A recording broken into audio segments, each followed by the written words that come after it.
Hey friends, welcome back to my channel Stree world. और आपको तो पता ही होगा कि कल मंडे था और मंडे को ना मैं फ़ास्ट रखती हूँ। इस वजह से सुबह में बहुत जल्दी मुझे सारा काम करना पड़ता है। इसलिए ना आज मैंने सुबह में कोई भी वीडियो शूट नहीं किया, क्योंकि वीडियो शूट करने में थोड़ा सा और एक्स्ट्रा टाइम लगता है। तो मैंने सोचा कि आज मैं मॉर्निंग का जो मेरा रूटीन है वो मैं आपसे शेयर नहीं करूँगी। और फिर मैं आ गई थी सारा काम ख़त्म करने के बाद पूजा करने, और पूजा करने के बाद ना फिर मैं पढ़ाई करने जाऊँगी। मेरा जो भरोसा है शंकर भगवान में वो बहुत ज़्यादा है, और मैं जितना कनेक्शन मतलब शिव बाबा से फ़ील करती हूँ उतना कनेक्शन मैं और किसी भगवान से फ़ील ही नहीं कर पाती। आपके साथ भी ऐसा होता होगा कि आपको किसी एक भगवान पर बहुत ज़्यादा भरोसा होता होगा और आपको लगता होगा कि ये भगवान मेरी बातें सुनते हैं। तो सेम मुझे शिव बाबा से ऐसा फ़ील होता है। जब मैं उनकी पूजा नहीं भी करती हूँ तब भी मुझे लगता है कि मैं उनसे आराम से बात कर सकती हूँ, और जब पूजा करती हूँ तब भी मुझे सेम फ़ील होता है। तो आपको किस भगवान से ज़्यादा कनेक्शन फ़ील होता है, आप मुझे कमेंट करके ज़रूर बताइएगा।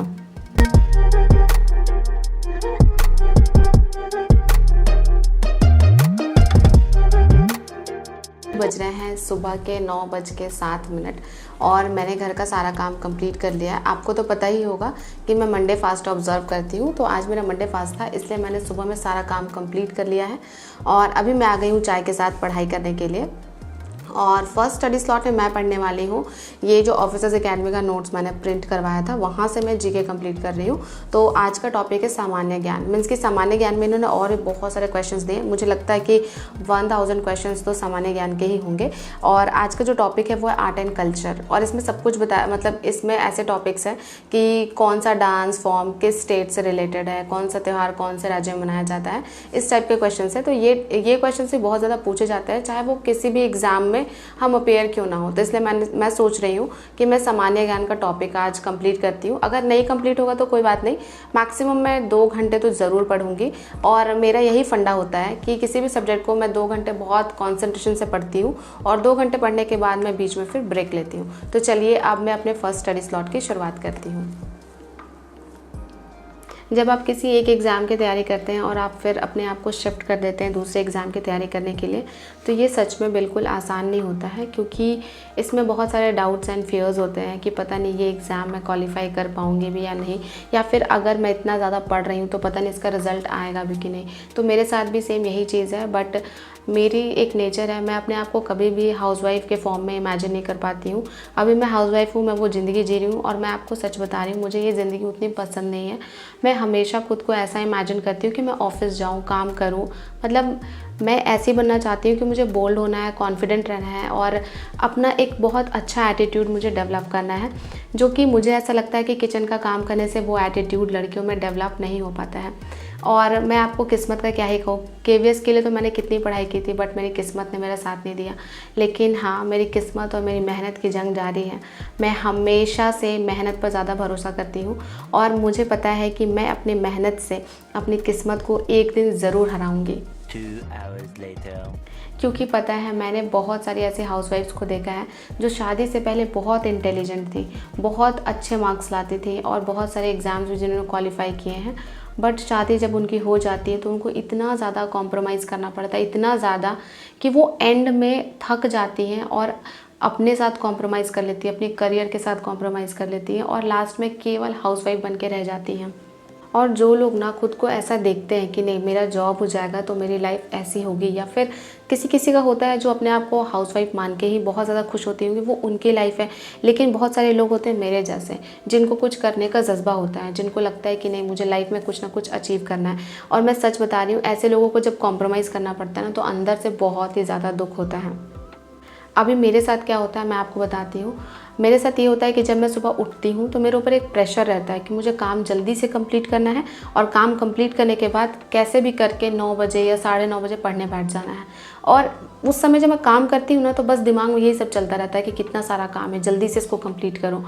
तो ये चीज़ें मुझे कभी कभी लगता है कि इन चीज़ों की वजह से मैं पीछे छूट रही हूँ अपने करियर में। और मुझे पता है कि मेरे जैसी बहुत सारी लड़कियां होंगी, चाहे उनकी शादी हुई हो या नहीं हुई हो, उनको भी ये सारी चीज़ें फेस करनी पड़ती होंगी और इन्हीं वजह से हम क्या होता है ना, पीछे रह जाते हैं। कभी कभी मुझे ऐसा लगता है कि लड़कियां पीछे होती नहीं हैं, उन्हें पीछे किया जाता है, उन्हें खींचा जाता है पीछे तरफ से कि नहीं तुम आगे नहीं जा सकती हो, ये तुम नहीं कर सकती हो। बहुत सारे बैरियर्स बना दिए जाते हैं। आपने तो सुना ही होगा कि खान सर कहते हैं कि अगर लड़की एक पढ़ रही है तो वो 2 लड़ाई लड़ती है। पहली लड़ाई वो समाज से लड़ती है और दूसरी लड़ाई खुद से लड़ती है। लेकिन मुझे ऐसा लगता है कि केवल 2 लड़ाई नहीं, बहुत सारी लड़ाइयाँ लड़नी होती हैं। समाज को तो आपको कन्विंस करना ही है, फिर फैमिली के बाद खुद से भी, और भी बहुत सारी चीज़ें हैं जो हमारी लाइफ में बैरियर बनी हुई होती हैं।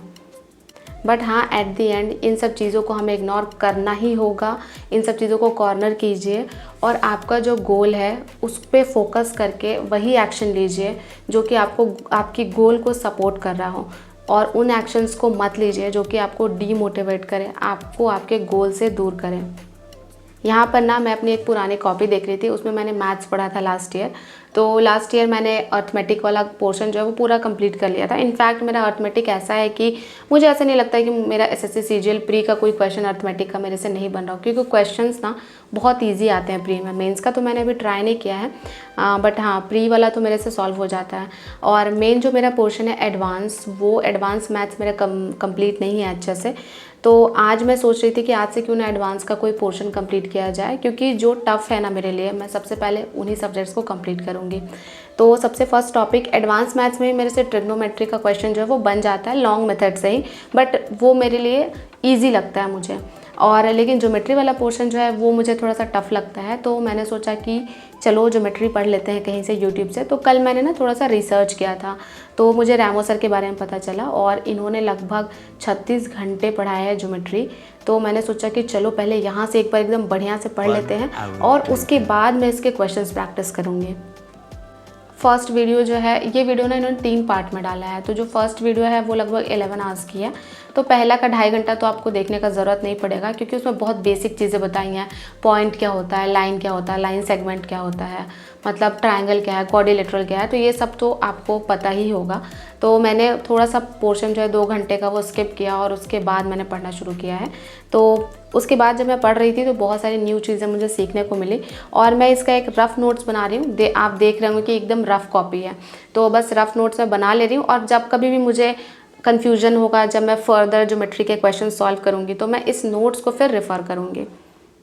और मैं आपको भी यही कहूँगी कि अभी आपके पास टाइम है, तो जो टॉपिक आपका वीक है उसको स्ट्रॉन्ग कीजिए, क्योंकि एग्ज़ाम के टाइम में, जैसे मान लीजिए नेक्स्ट डे जब मैं एग्ज़ाम में अपेयर होंगे, तो उस समय मैं ज्योमेट्री लेके नहीं बैठूंगी 1 महीने पहले कि अब चलो ज्योमेट्री क्लियर कर लेते, नहीं। मैं अभी ही पढ़ लूँगी, 3-4 बार रिवाइज कर लूँगी, तो फिर ऑटोमेटिकली है कि 6 महीने के बाद ये पोर्शन जो है मेरा बहुत ज़्यादा स्ट्रॉन्ग हो जाएगा। तो आप भी ऐसा मेथड यूज़ कर सकती हैं। तो आज मैथ्स बनाते बनाते बहुत सारा टाइम जो है मेरा पार हो गया, मुझे पता ही नहीं चला। तो फाइनली मैंने लगभग 5 घंटे की पढ़ाई पूरी कर ली थी और अभी थोड़ा सा मैं रेस्ट करूँगी और रेस्ट करने के बाद मैं अपना नेक्स्ट स्टडी स्लॉट शुरू करूँगी। तो नेक्स्ट स्टडी स्लॉट में मैं पढ़ रही हूँ इंग्लिश, और इंग्लिश के लिए ये नीतू मैम की बुक है। बहुत लोग पूछ रहे थे कमेंट में कि दी बताइए कैसे बुक है। तो देखिए ये बुक तो मुझे बहुत अच्छी लगी। एक्चुअली मेरे पास ना नीतू मैम की पुरानी वाली बुक भी है, जो वॉल्यूम 1 और वॉल्यूम 2 करके आती थी, प्लेन टू पैरामाउंट। तो उसका वॉल्यूम 1 मैंने अच्छे से किया था, एरर सॉल्व किया था, और वॉल्यूम 2 भी मैंने थोड़ा सा कंप्लीट किया था। तो इसलिए मैंने नीतू मैम की बुक खरीदी, क्योंकि अगर आप किसी राइटर की फर्स्ट बुक पढ़ते हैं तो फिर सेकेंड बुक पढ़ना भी आपके लिए ईजी हो जाता है। तो इसलिए मैंने ये बुक खरीदी है। आप चाहें तो कोई भी खरीद सकते हैं। अगर मैं बात करूँ वोकैब की, तो बहुत अच्छे से दिया हुआ, और सबसे इंपॉर्टेंट है ये कि इसमें कलर प्रिंट है, तो ना बहुत इंटरेस्टिंग लगता है। क्योंकि ना मुझे, अगर आप ब्लैक एंड वाइट में पढ़ेंगे तो आपको उतना ज़्यादा इंटरेस्ट डेवलप नहीं करेगा। तो इस बुक को ख़त्म करने का तरीका तो मैं आपको लास्ट वीडियो में बता ही दी हूँ। मैंने सोचा है कि 3 पेजेस वोकैब के, 2 पेजेस इडियम एंड फ्रेजेस के, एंड 2 पेजेस पढ़ूंगी 1 वर्ड सब्स्टिट्यूशन के। तो 7 पेजेस हर दिन पढ़ती हूँ, तो लगभग 2.5 महीने में ये बुक जो है वो कंप्लीट हो जाएगा। तो कभी भी मैं इतना प्रेशर नहीं लूँगी कि मुझे ये बुक को 1 महीने में कंप्लीट करना है, नहीं, मैं उतना नहीं कर सकती हूँ। बट हाँ, मुझे पता है कि मैं एक दिन में 7 पेज तो ज़रूर लर्न कर सकती हूँ, और हर दिन अगर 7-7 पेज करूँगी, इसे एकदम कंटिन्यू रूटीन बनाकर चलूँगी, तो 2.5 महीना लगेगा। और मान लीजिए कि कभी कभी बीच में गैप भी हो जाता है, तो कोई प्रॉब्लम नहीं, 3 महीने में तो ज़रूर कंप्लीट हो जाएगा। यहाँ पर ना आपको पीछे वाइट बोर्ड पर कुछ लिखा हुआ दिख रहा होगा। एक्चुअली ये ना मैंने बिहार टीचिंग एग्ज़ाम का रूटीन सेट किया था कि मुझे इस दिन ये पोर्शन कंप्लीट करना है और ऐसे करके। बट अब इस रूटीन का क्या फ़ायदा है बताइए। तो मैंने तो इस रूटीन को फॉलो करना भी छोड़ दिया है बहुत दिनों से, और अभी तो बिल्कुल डिफरेंट सब्जेक्ट्स पढ़ना शुरू कर दिया है। तो बस फाइनली मैंने अपना स्टडी स्लॉट थर्ड वाला भी कंप्लीट कर लिया है और आज मैंने 6.5 घंटे की पढ़ाई की। और देखिए यही होता है जब हम कंटिन्यूटी मेंटेन करते हैं ना। आपने देखा होगा कि मैंने 2 दिन पहले लगभग 6 घंटे से थोड़ा कम ही पढ़ा था, कल भी मैंने 6 घंटे से थोड़ा कम ही पढ़ाई करी और आज देखिए मैंने 6 घंटे से ज़्यादा पढ़ा। तो यही होता है, आप हर दिन पढ़ेंगे ना तो आपको पता चलेगा कि मुझे कल क्या पढ़ना है। तो वो और जब आप फर्स्ट डे स्टार्ट करेंगे तो उस दिन आपको खुद समझ नहीं आएगा कि मुझे क्या पढ़ना है क्या नहीं पढ़ना है। बट हाँ, इसे कंटिन्यू करिएगा तो धीरे धीरे आपका डेवलप हो जाएगा रूटीन। आपको पता चलेगा कि मुझे आज ये पोर्शन कंप्लीट करना है और धीरे धीरे आपके स्टडी आवर्स भी इंक्रीज़ होंगे। तो बस आज की वीडियो में इतना ही। अगर वीडियो अच्छी लगी हो तो लाइक कर दीजिए। मिलते हैं नेक्स्ट वीडियो में।